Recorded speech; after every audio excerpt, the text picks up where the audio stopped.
Hey everybody, welcome back to another episode of Ask Kati Anything. I'm your host, licensed marriage and family therapist, Kati Morton. I'm so glad that you're here. In today's episode, I am going to discuss suicidal thoughts and whether or not I think suicide itself is a selfish act. Then I'm going to explain why we can feel so uncomfortable when people say or do nice things for us, and whether or not I think people with mental illness need to be held accountable or should be held accountable for their actions.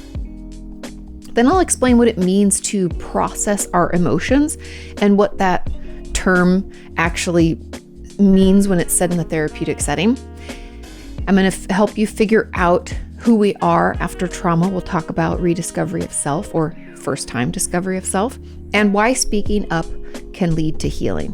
Now, if you're looking to get your questions answered and you keep asking and unfortunately they don't get picked, know that I get through as many as I can each and every week, and you can ask them over and over. There's nothing to say. You can just say repost, no problem. Also, I answer questions on my YouTube membership. So you can go to YouTube, my YouTube channel, and hit the join button at the Psyched Up 30 and Psyched Up 60 levels. I want to say it's $9.99 and $14.99 are those different tiers. I have 2 30-minute live streams at the $9.99 level, and I have 2 more in addition to those 30 minutes. I have 2 hour-long or 60-minute live streams as well. So those are ways to get your questions answered. Also, over on my Patreon page, I answer questions every month on the live streams there. You can go to patreon.com/Kati Morton. Okay, without further ado, let's jump into the questions. Question number 1 says, Kati, do you think suicide is selfish? And any thought on feeling like you're living not for yourself, but so that the people who love you won't be sad? I want to add this. Is it ever okay to live with an illness like fibromyalgia or any other chronic condition where the symptoms are so unbearable? And is it different with terminal illnesses like cancer? These are great questions and important ones, I think, for us to discuss. Now, I had a video ages ago where I talked about this, and people got really mad at the fact that I did say that some parts of suicide can be selfish in action because of the fact that it doesn't always consider other people. Naturally and rightfully so, people got upset. I just want to acknowledge that in case any of you remember that video. I didn't forget, and I've given this a lot of thought over the years as a result. That's how you all help me become a better therapist and become a better person, so thank you. Suicide, I'm going to give you my entire view of it. Now, suicide comes out of a place of helplessness or hopelessness, meaning that we never think things are going to get better. Our world feels very small, very dark, like it's not a place we want to be in. It can feel like there's no other option. And the reason that I don't agree with suicide pretty much ever is because all of those beliefs are built out of things that aren't always completely true. It can be situational, it can be environmental, and often comes out of either depression itself, making everything dark, taking away any hope or any enjoyment. But it can also come out of a place where we don't maybe want to make the choice that we need to make that's better for us, like leaving a relationship, let's say, or a job, or choosing a different opportunity for ourselves, right? Suicide and suicidal thoughts can come out of a ton of different places. And none of those places are factual. And so with that in mind, this is the way that I observe it, the way I think about it. With that in mind, I believe that we're not in the right state of mind to make any decisions about our health that we can't undo. So I don't think that suicide is selfish. I think it's short-sighted because of mental illness, because of the fact that things are happening to us, around us, and we feel hopeless and helpless against it. And that's a really shitty place to be. If you've ever been in a situation, I think we all can hopefully, maybe for those of you who haven't experienced suicidal thoughts, maybe this example will help you feel like, oh, I can see what you mean. If you've ever been caught, kind of like, for lack of a better term, between a rock and a hard place, where the decision that you know you need to make is going to hurt someone's feelings or hurt you, and the decision that you don't want to make is not as painful for them, but it's more painful for you.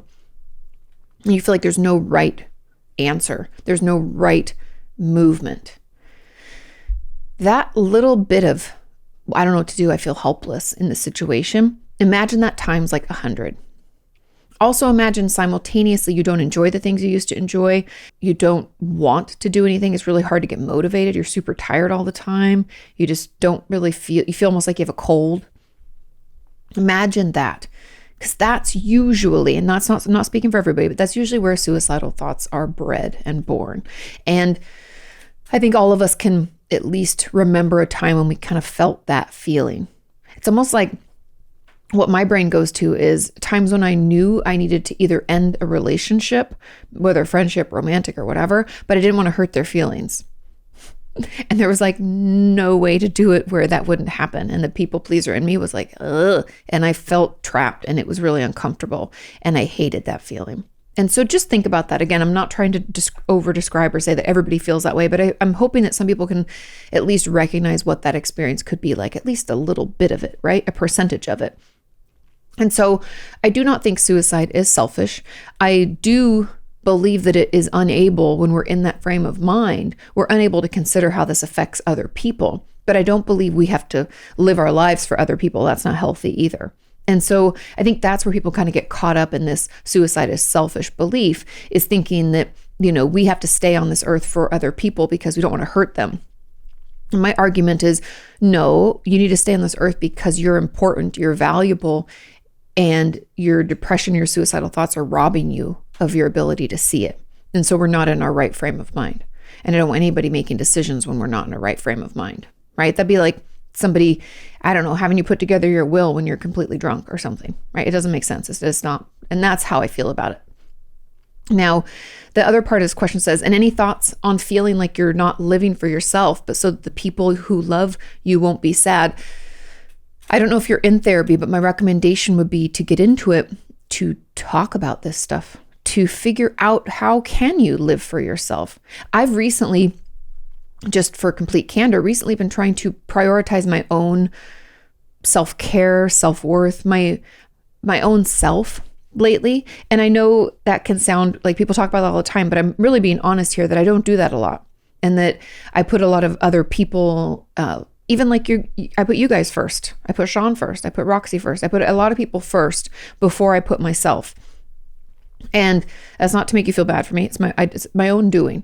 I've tied myself up, right? And so now I'm trying to prioritize things that are important to me, like doing my yoga, journaling, going for walks, talking to my friends, like all of that stuff. I'm trying to prioritize more and more, and making it like Sean and I are going to LA soon. And I'm so excited to see my friends, and I'm making a point of seeing them, reaching out to them. I'm making appointments. And then, if I'm not able to see everybody in this trip, I'm going to try to plan my next one.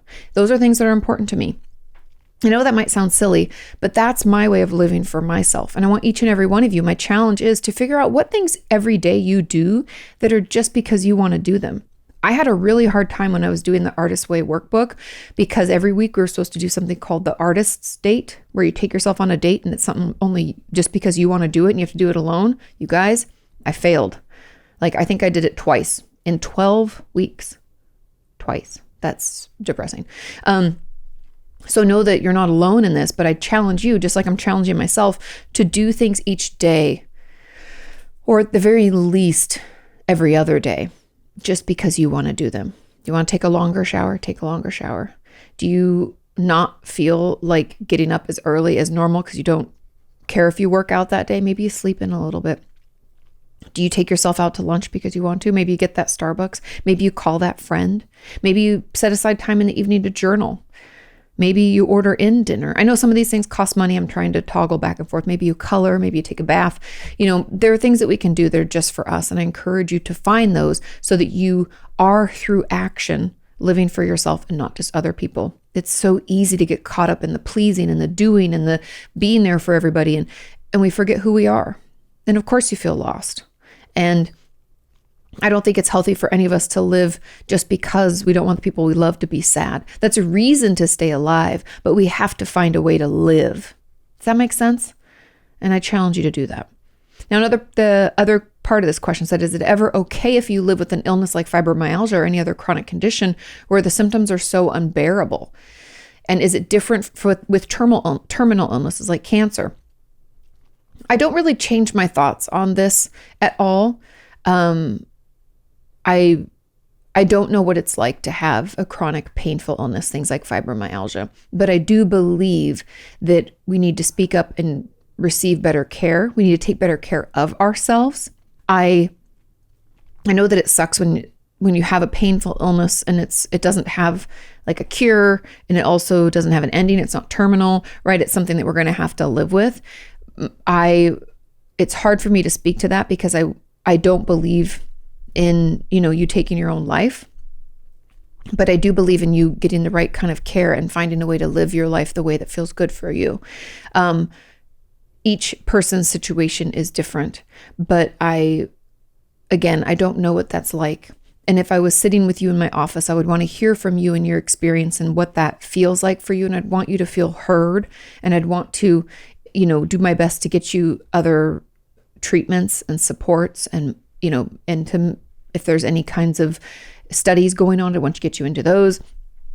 That would be how I would work with it. But when people talk about like, medically assisted suicide and things like that, I'm very resistant. I'm not against it 100%, but I would say 80% of it I am, because I've heard of, for people in the community, share with me that people with BPD are looking into this and trying to do this. And when I know that things can get better, and when I know that with treatment things are manageable, that really pains me. And I feel like it's not something that I would want to support. But let's move on, because the other comments kind of touch on this stuff. So another add-on, it says, I'm also interested in knowing what your thoughts are on medically assisted death for mental illnesses, as most mental illnesses are chronic and without a quote unquote cure. When is it appropriate to draw the line instead of keep trying and continue to live a dreadful, not even tolerable life for others and not yourself? When is the quality of life for the person in that? Assuming best efforts already tried with meds and therapy, etc. Somebody said another add-on. I'm going to read through all of them. Not sure if this is related and can be added on, but what about self-harm being selfish? I think I had my first urge to engage in it a few days ago, and after I calmed down, I immediately thought about how angry my mom would be at me if she found out. And another add-on says, and with the chronic illness, like I know that ending it isn't an option, but how in the world am I supposed to live like this? Any tips on coping with stuff like fibromyalgia, dysautonomia for me? It seems like every day is just the same cycle of pain and nausea, and I can barely do anything. Okay. A lot to unpack here. I'm going to do my best, but I'd love to hear your thoughts in the comments. Now, when it comes to medically assisted death for mental illnesses, I have a really hard time, you guys. And I think my resistance is because I know how poor treatment options are in the world. And that's what makes me frustrated for you and resistant to the thought that they would allow you to take your own life. It pisses me off, frankly, that a government or a country would put money behind medically assisted suicide for things like mental illnesses and not put more money into mental health treatment. Nothing makes me more furious, because I know with proper care it's not like the NHS and you're waiting for years to be seen. It's not like the States and it's super fucking expensive. It's not like, Norway and you get like 10 sessions. Like I've heard from all of you, Australia, you wait forever and then you get X amount of sessions. And I know some of you have had great resources and been able to access care for a long period of time. Amazing. But that's not the norm. And I get really frustrated with the fact that they're not putting more funding behind that affordable access to mental health care. And instead they're funding this. That just really grinds my gears, you guys. If there was somebody I could punch in the throat about this, I would. And so I'm not a fan of it. I understand the pain. I understand the frustration. I understand the hopelessness, the helplessness people experience. But I know that through proper treatment, it gets better.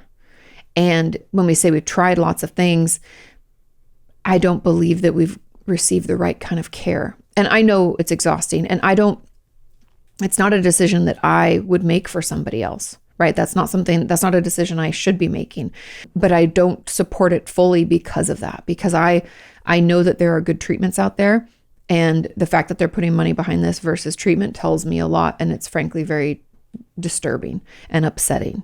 And so those are my thoughts about it. I know it's probably not the answer you're looking for, but that's how I feel.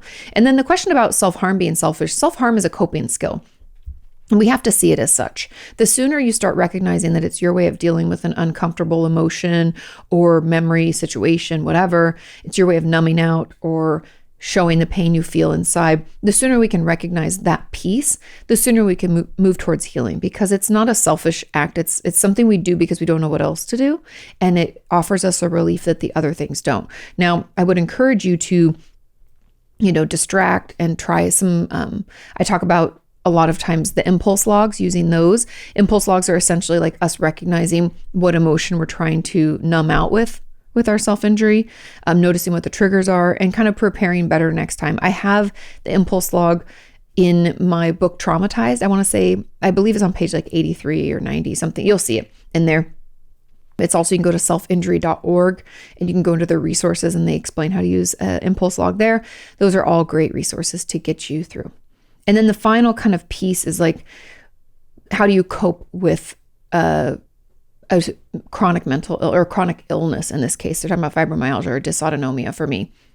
I honestly believe, first of all, as much support as you can get, whether that's medical support or mental health support. I don't believe you can have a chronic illness without having a mental illness on top of it, because it affects us, affects our mood and how we feel each and every day.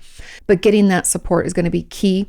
Support groups around people who also have chronic illnesses could be incredibly, incredibly healing. I cannot encourage that enough. And then also figuring out things that you can do at the level you're at now. Often we want to compare our life now to the life we had before we had the chronic illness. And that can just make us feel more helpless, more hopeless, like our life is even worse than it currently is. And it gives us kind of a skewed perception. And I'd encourage you to try to find some things that you can do that bring you joy. These might be small things like, oh, today I was able to color for 10 minutes or journal for 10 minutes.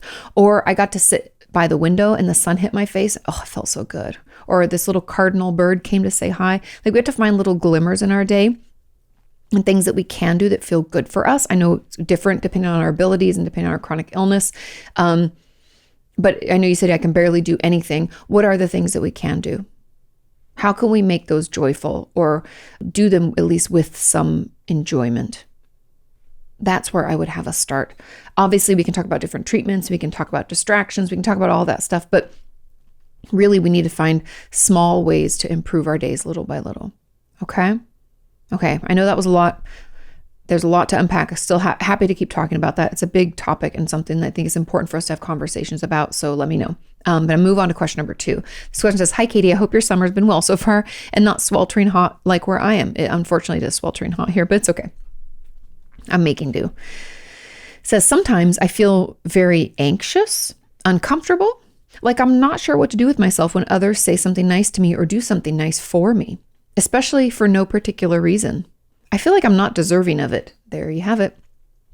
Or like I haven't earned it, or that I can reciprocate it. So then I spend a lot of time thinking how I can make it up to the person.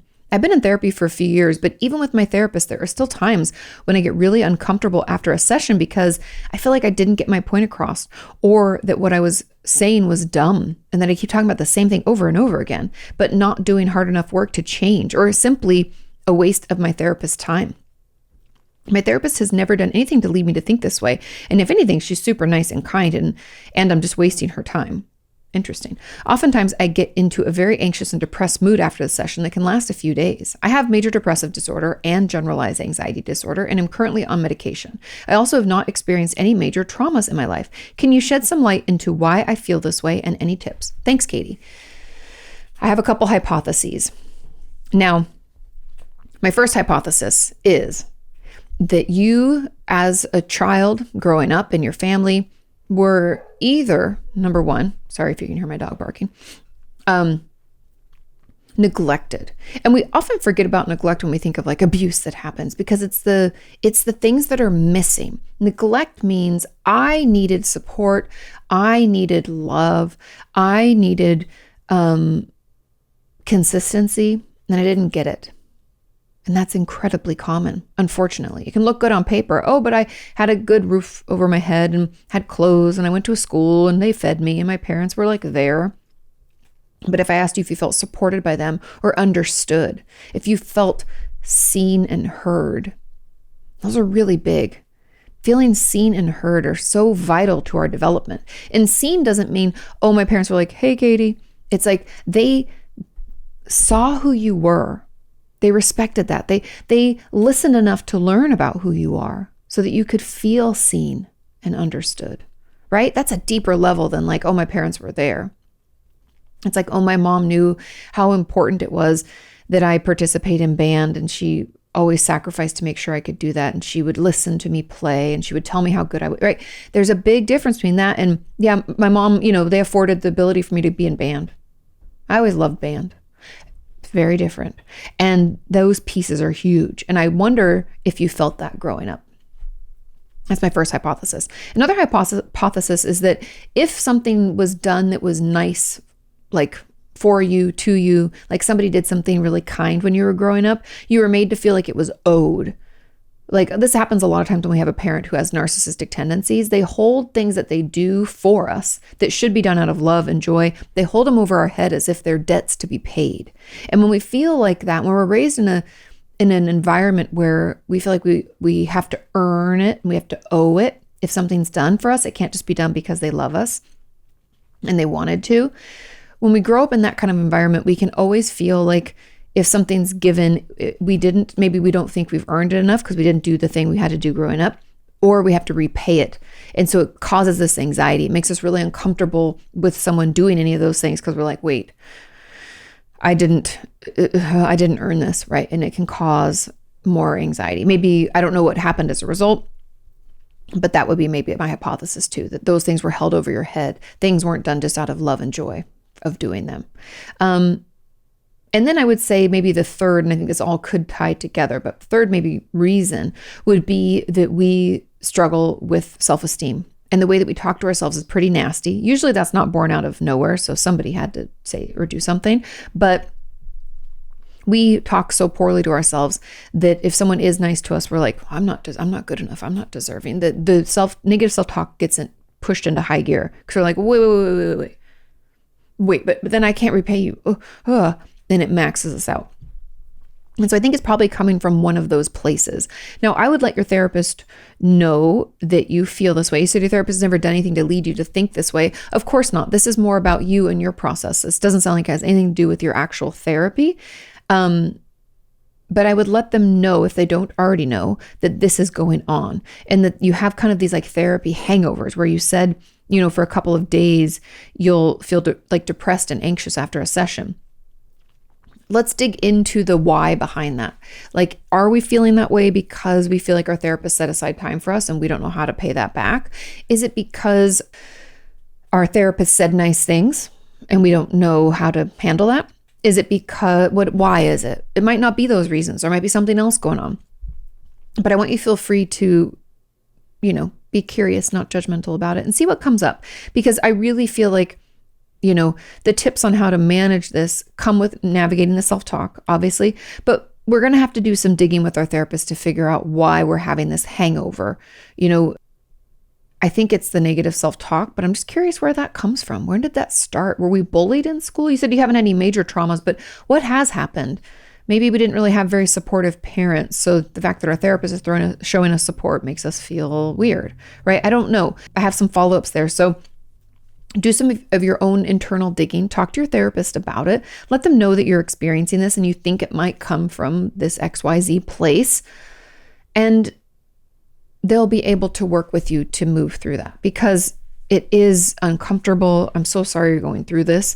It's tricky, but there's not like a fix-all, It's more like we need to learn about it. We need to understand where it's coming from for us so that we can heal that part. There's probably some inner child work, I would venture to say, that will help you heal. I have inner child work videos free on YouTube. I also have my inner child workshop for sale on my website, katimorton.com. Those are just some of the options and ways for you to get those needs met. Now let's move on to question number 3. It says, "Hi, Kati. I don't know if this question is relevant for what you talk about, but I'll give it a shot. Can people with severe mental illness be held morally responsible for the things that they did or the ways that they behave? There's a man on YouTube named Daniel Larson. I'm not familiar, so I'm so sorry. Some may have heard of him. He is a TikToker, YouTube video vlogger, and according to documentation has schizophrenia, autism, PTSD, and bipolar disorder." Okay, so he must have schizoaffective with bipolar, because that's what happens when you have schizophrenia with a mood disorder.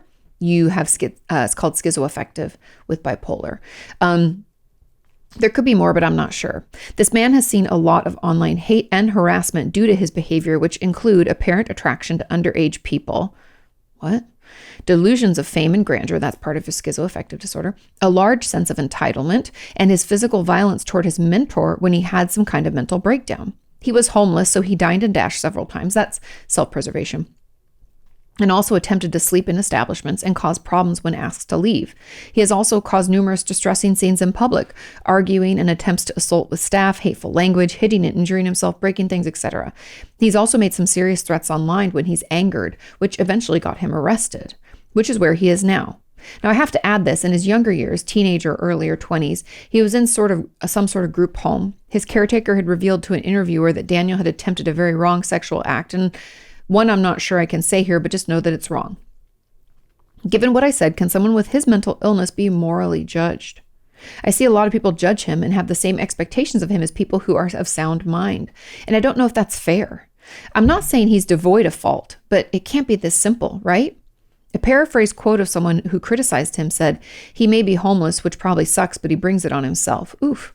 I really don't know if that's the case. I'm all for criticizing people with similar behavior, but with his mental conditions, I just don't know if it's black and white. Great question. It's not black and white, but let's break this down. Now, when someone has schizophrenia, schizoaffective disorder, PTSD, bipolar, autism, any number of mental illnesses or issues, when they're acting out of that mental illness and it's untreated, right? They're not of sound mind, and I don't believe, like in a court of law, they wouldn't be found guilty, right? They'd be found guilty by reason of insanity. Now, I wish there was another term that we use for that, but that's the one we've got, and that's what they utilize. And I would agree with that they're not of sound mind. That doesn't mean they shouldn't be held accountable, but it's a different kind of accountability, meaning we need to get you treatment. Because, so that's the big crux here, is that they can't be found guilty if they aren't of sound mind. So if he was imprisoned and he was arrested, they must not have used that as part of their case, which makes me wonder if he has the diagnosis, if he was of sound mind, if he is treated, I don't know. But that's how our legal system works, okay? But when it comes to just regular life, and should people be held accountable when they have mental illnesses? Yes, I believe so. Because we're all responsible for our own actions. I'm not saying that we shouldn't receive help and care, that maybe when we're arrested, we're sent to a treatment facility, or if we have an addiction problem that's caused us to act in ways that are not congruent with who we are or what we want, we should find ourselves in a detox facility. That's where they should send us. But that doesn't mean that we're not still responsible for what we do. If we harm other people, we're responsible. We've done something. We're all responsible for our actions. We can't just blame our mental illness. I'm not saying a mental illness doesn't make us act in ways that aren't congruent with us or that we don't want to or any of that. I'm not saying that, but I'm saying that to say that people aren't responsible leaves this huge space for a lack of accountability. And almost like then I would worry that bad actors would utilize mental illness as like a scapegoat or catch-all for any of their bad behaviors. Be like, "Oh, but I'm a narcissist." And you're like, "Yeah, but you abuse people for like 20 years, right?" That to me, that it doesn't wipe the slate clean. It doesn't say there's no responsibility. It can say that you're guilty of this, but you're guilty, again, like by reason of insanity, which again, I don't like that phrase, but you get what I'm saying. And so for this person, I don't know him personally, so I cannot speak to who he is or what he's done, but I would have to say that if he's harmed someone else, he's responsible. It sounds like he needs treatment because his delusions of fame and grandeur and stuff like that comes from his schizoaffective disorder, his schizophrenia. But when it talks about like his attraction to underage people, it's not answered by the diagnoses. That person potentially, is a pedophile. That should be watched. The homelessness and the like dine and dash and things like that, I mean, those are more like moral questions when it comes to, would you steal a loaf of bread to feed your family? And I think most of us would say, yes, I would. He wasn't in his right mind, so he'd be guilty by reason of insanity. So all in all, I have to say that to answer your question, can people with severe mental illnesses be held morally responsible for things they did or ways they behave? Yes, I believe that they can. But I believe it's not black and white. It's very gray, that they probably need more help.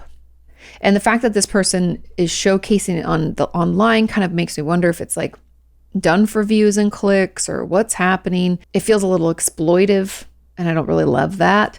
But I do believe that like he needs to get treatment for his mental illness. period. And we're all responsible for ourselves. Even if we're not of sound mind, then, we need to get treatment. We're responsible for getting treatment, or someone, like if the law enforcement should be getting him treatment so that he is of sound mind. Because people with schizophrenia can live full lives. Like my friend Cody Green, great example. He lives with schizophrenia and is treated. And yes, he has ups and downs, just like all of us do, but it can be completely managed. We just need to get some medication on board that assists him. And so those are my thoughts. I know it's not cut and dried, but it's not like that. Like you said, it's not black and white. You are correct. It's gray. However, we are all responsible for the ways that we act. And when we harm other people, we're responsible for that too. And I would hold people, maybe not morally responsible, but responsible nonetheless. When we're not of sound mind, we're not thinking clearly, but that doesn't mean that we shouldn't be held accountable. Okay? Moving on to question 4, it says, "Hey, Kati, happy day of the week, whichever day you're reading this." It's a Monday, so happy Monday. It says, "This may be an obvious question, but what does it mean to process an emotion or a trauma? I feel like this is a term we use a lot, but no one really defines what it means. Are there prescribed steps that we need to follow?" I'm going to read the add-ons because they're very similar. It says, "I have the same question. I started to really feel my feelings and my body is getting overwhelmed. Is ruminating or overthinking about trauma or the emotion the same as processing it? I was told by my therapist that I will know when I have moved on to processing, and no one can tell me how to do it. Is there a flow chart or a recipe to follow? Can I process and still feel enraged, terrified, not brave, devastated, not a hero, sad or guilty about the event?" Another person, last add-on, says, "I also struggle with this. I have PTSD, depression, anxiety, and an eating disorder. I have been through 3 different IOPs. I've processed a few traumas with my therapist, but they still hurt a lot. And I still find myself getting triggered by things that remind me of them, and I'll shut down, dissociate, and I won't remember anything that happened from that moment. Will this be the rest of my life? Do I ever get over them after processing, or will they always hurt so much?" Oh, and this is the final add-on, sorry. So I thought I'd processed everything back in therapy. However, I'm very hypervigilant. For example, when trains drive by, or last week when my parents had an argument and slammed the door. I'm 25. Why is that? A student counsel introduced me to the idea of transgenerational trauma because I always dream of a man kidnapping me who was on TV when I was 8 or 9. Can you explain what this is and how it's passed to other generations? Okay, a lot to unpack here. First part, what does it mean to process an emotion or a trauma? Now, to process something through, sometimes therapeutic terms get frustrating to me because I'm like, why did we say that? And then that's all we say. We never give any follow-up. Now, when it comes to traumas and emotions, the big piece here is being able to identify, especially when it comes to emotions, identify what it is, experience it. That's the big piece. Meaning, can I sit with it? Like, I feel sad. Can I allow myself to cry and to feel sad? Where do I feel that my body? Does it feel heavy, like on my shoulders? Do I feel tired? Can I not run away or distract from that emotion? And an example of me not processing, just to give you an idea, when I journal and something is really painful that has come up, or something that surprises me with how emotionally charged it is, I will find myself reaching for my phone to scroll through social media. I know it's shameful, but I want to be honest with you. I go there. That's what I do. And I know it. I recognize it. And I'm like, ooh, I have to put my phone down. I need to sit with this. What's coming up? Meaning I don't have to change it. I don't have to fix it. I don't have to have solutions, but I have to allow myself to experience it. And instead of turning away and tapping out, I need to tap in. Is it hard? Yes. Is it uncomfortable? Yes. But it goes away. That's the beautiful thing about emotions in particular. They're like waves. They come and go. And so I really want to encourage you to not run from it, to allow yourself to feel it, to write about it, to breathe and let that emotion wash over you. Let yourself experience it and know that then you can move right on. You don't have to wallow for hours, but we can sit with it for 5 minutes. Maybe we need longer. Maybe it's a bigger emotion. Maybe we need 10, 20 minutes, right? We can give ourselves some time to let it move through. And that movement, the fact that it has come through us, means that it's not still currently happening. We felt it And therefore we've processed it. Now, when it comes to traumas, or what I would say like situations in general that we have to quote unquote process, that means that we have either talked them out or done some other type of therapy, like moved it through our body. Maybe we've done EMDR. So much so that the triggers or the things that would remind us of our trauma no longer do that. There's no real emotional charge. It'd be a good example would be like when my dad first passed away, I couldn't even talk about it, you guys, without crying. Like even just the sheer mention of like, yep, he was in the hospital. I could already feel my throat tightening and the tears welling up. I couldn't even get it out. However, I was in therapy twice a week for like a year. And some did group therapy. I did all sorts of shit. And now I could tell you all about it in detail if you really wanted to know. It's not that exciting, but it doesn't have any emotional charge for me. Yes, I can have bad days and still miss him. It doesn't mean that things are going to completely go away 100% of the time. But it means that like for most of my day, I can talk through things and there's no emotional charge left. So that's the goal with a trauma or an experience, is we want to process it through to the point where there's no emotion attached to it. I can tell you about it. I can talk about it. I can experience things that used to be triggering and they're just not anymore. And that process is going to be like us talking it out, us doing the EMDR, us moving our body through somatic experiencing, us journaling about it, us talking to other people in our lives and letting ourselves feel it, letting those emotions work through us. That's what that means. And so for all of the comments here, when you feel like you're still triggered and you're still hypervigilant and you still feel like everything around you reminds you of it, that means there's still work to be done. There's still stuff to be processed, meaning we still need to talk it through. We still need to be honest about what's coming up for us. I will tell you that it's very common for those of us with trauma or anything in our past, really, that we can lie by omission, meaning we never really give ourselves a chance to process through something because we don't really want to talk about it because it's kind of embarrassing because I don't like that I did that, right? And so we won't move through that. And that part will still have a hold of us. We'll still have that emotional charge. And so that's really where we're at. Now, the question in here where the person said, can I process and still feel enraged, terrified, not brave, all those things? In the process, you will feel those things, but as you move through it, I believe that you won't feel terrified or devastated or sad and guilty anymore. Now, can those things come up from time to time when we're super worn down, our resilience is low and we're triggered? Yes. It's like we have a little weakness. You know how like in your immune system, like I always get strep throat before I got my tonsils out, but I will catch a cold in my throat. Sean will catch it in his chest because he gets bronchitis a lot, right? We have these kind of weaknesses and our mental health is no different than our physical health. So we all have a propensity for something, meaning that maybe I go to like shame and guilt when things get bad. Maybe I turn to my eating disorder when things get bad. We all have like a propensity for something. Maybe I go into a depressive episode or have panic attacks. Those things, we can get them under control so that like 95% of the time they don't affect us. But that other 5%, when we're worn down, we're running too much, we're thin and burning the candle at both ends or whatever, not taking care of ourselves, that can come back up. And so you can still feel that from time to time, but it won't be the norm. You'll honestly kind of forget what it's like to feel the way you feel right now. Okay?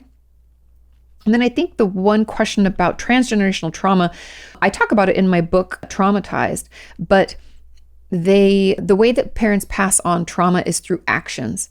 Like if a parent always acts really scared to go do something or be out in public here or there, or, they clutch their purse or they make you stay real close and they act in ways that are out of their own trauma and through their own hypervigilance. And therefore you will act in those ways too. Like if your mom always told you like you can't be out on the street, something bad could happen to you, so they kept you inside all the time, then as you get older, you might not think it's safe on the street at all. Or if you had your own children, you wouldn't let them be out on the street. And so that it comes through generation to generation to generation. It's all in the ways that we act. And there is even a study, my good friend of mine, Dr. Alexa Altman, made me aware of this study where they had mother rats who were given something that tasted like cherries. And I think it made them feel sick, or it did something. It hurt them a little bit, not badly, but just enough. And so it got to the point where they wouldn't even go around cherries, even though they normally would eat them. And they had babies. These moms had babies. And without the babies ever being around cherries, they wouldn't go near them. They were afraid of it. And so it's also, there's another good example in the animal kingdom where these deer, a member of our community shared this with me, that when they removed the Iron Curtain from part of Russia, when it was like communism, and then they removed the Iron Curtain, deer still won't cross over that. Because if you don't know, it was like an electrified fence, a huge fence line, a huge border. And so I'm sure a bunch of deer died running into that fence when they first put it up. And so they still don't cross over that line. So there's two different types of deer running right next to one another. Isn't that wild? So anyway, all of that to say that that's how transgenerational trauma works. That's the research we have behind it. There's probably a ton more. And the final little bit here, do we ever get over them after processing? Well, they always hurt so much. They will not hurt so much. That's what processing means, is that the pain subsides. It doesn't mean it's gone 100% of the time, like each and every day, but for the most part, it will be. Okay, so there is hope. Hang in there, you guys. It gets better, I promise. Moving on to question 5, it says, "Hey, Kati, I hope this question resonates with others, but how do you know who you are or have a sense of self if your childhood and adolescence was filled with multiple traumas, and as a result, the only constant in your adulthood are the side effects of the trauma? How do you become a person once you're already an adult?" I love this question. And when it comes to us trying to figure out who we are, we have to go through what I would call like a period of self-exploration, meaning let's try different foods. Do I like spicy food? Do I like sushi? Do I like hamburgers? Maybe I do, maybe I don't. Maybe I don't like pizza. Maybe I do. We need to try a bunch of different things. Do I like scary movies? Do I like funny movies? What do I like to watch? Do I like to hike? Maybe not. Do I like to camp? I don't know. Do I like to play instruments? What kind of music do I like? I encourage you to go on this self-exploration journey where you try out all the different things to see what resonates. We didn't have a chance to do it when we were growing up. We were robbed of that opportunity. So we get to give that opportunity back to ourselves. So I encourage you to start learning. A great way to, I think, to start like right now is to start journaling. Just a little bit. Don't write like you need to read it back, like it needs to be properly spelled or make sense. Just write what comes to mind, what you need, what you feel like you need people to hear, what you need to hear. Let's write about what's coming up for you. What's in your brain? What's happening? What do you want to happen? Write it down. Jot it down real fast. Don't even read it back. Don't even care if it's legible. That's a great way to start getting to know ourselves, because sometimes we're surprised by what we write. The answers that, if you have a question you want to pose, just pose it to yourself. You might be surprised what the answer is. I do that all the time in my own journaling, and I find it really funny that I will ask myself a question and myself will have an answer. But if you'd asked me, hey, what do you want to do about this? I'd be like, I don't know. Ugh, right? The answers are there. We just have to tap in. And that's all. It's almost like, if you haven't watched Inside Out 2, I cannot encourage you enough, but she creates her sense of self. And through that, they beautifully represent the way that that is created in us, where it comes from our memories, and our memories form our beliefs, and those beliefs form our sense of self. And so we're trying to figure out maybe some of those memories. We're trying to form new ones. We're trying to figure out what beliefs you already have in place, maybe challenge some of them that aren't true, and come up with a more full picture of who you are. Because right now, your sense of self is probably wrapped up in the trauma. Like you said, that's all is the side effects of trauma and the trauma itself. And so, yes, that's going to be a part of who you are. Unfortunately, it's part of your history. We can't erase it, but I want you to feel like your life has grown so much larger around it that doesn't rule it anymore. It's just one little piece of who you are. It's like one part of your little tree that makes up your sense of self. The rest is filled in with other memories, other beliefs, other things, right? So let's do some internal research. See what you like, see what you don't like. Don't be afraid to try new things. I encourage you, to listen to different music, try different food, try different activities, do all sorts of different things and see what you're like, yay, and what you're not, and trust your gut. See if you can even tell if you like something or not. That might be interesting as well. If you're like, I don't even know if I like that or not. Well, let's keep doing it then until we know. We'll keep trying it and journal about it. See what comes up. You might be surprised that you already have that answer. So anyway, okay, let's move on to question number 6. Final question. It says, Kati, my therapist said, quote, by keeping quiet, you're allowing it to continue hurting you. My mom is a narcissist. What the heck? I'm the victim. I don't control her. I don't choose anything she does to me. What is he saying? It sounds like he's blaming me. I mean, yes and no. I know what your therapist is getting at. I probably wouldn't have said it this way myself, but to each their own. It's a little tough love, but let me explain to you what he means. Now, he's saying that by not speaking up, by not doing anything, by remaining quiet, that you're allowing the abuse to continue. Now, that doesn't mean you're causing the abuse, but you're not stopping it either. And there comes a point in all of our lives where we have to take ownership over our behaviors and how we are maybe potentially like holding ourselves in a place we don't want to be. Like we're so used to the abuse from our mom and we aren't ready to move out for whatever reason. Maybe we don't think we can, or we don't believe in ourselves to do it, or our narcissistic mom tells us we can't, right? So we're stuck, but we're actually kind of holding ourselves stuck. Does that make sense? And it's not saying that we're blaming. There's no blaming. This is like the abuse has led you to a place where now you're complacent in it. You're like sitting in it and not fighting back for change. And so I think what your therapist is trying to get you to do is trying to get you to take action for yourself for a better tomorrow. That's why they're encouraging you not to keep quiet.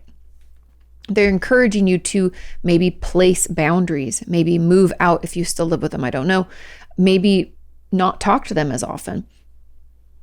I don't know. Maybe call them out for things. I know narcissists depends on safety, depends on if you live with them, depends on your age. There's so many factors that I don't know on this based on this question. But yes, you are the victim of the abuse. But at a certain point in all of our lives, we have to make choices to remove ourselves from those abusive situations. Again, I don't know your age. I don't know if you're able. If you, let's say you're 13 and you're in my office and I'm seeing you, I would never say anything like this, but I would encourage you to try to like focus on school so we can essentially get you a scholarship and get you the fuck out of there. Because I wouldn't want you in that home anymore because it's not a safe place for you. It's very abusive. So, but if you're an adult, if you're like 21 and you're still living at home, even 18 or 19, I'd be encouraging you to find a roommate and get out and like, let's get you in like community college somewhere, something, anything, trade school, let's get you out. Whatever we can do, get you a job, save up, move out. Those would be my goals. And so I don't know your whole situation, but I have a feeling what your therapist is trying to get you to do is to take action to protect yourself. What can we do to protect ourselves, to not allow this stuff to continue to happen? You're not causing it. You're not creating your own situation, but you're not doing anything to stop it either. And I think that's what he's trying to like nudge you towards. Now, I think it's, like I said, it's a little harsh. It's not the way I would have said it.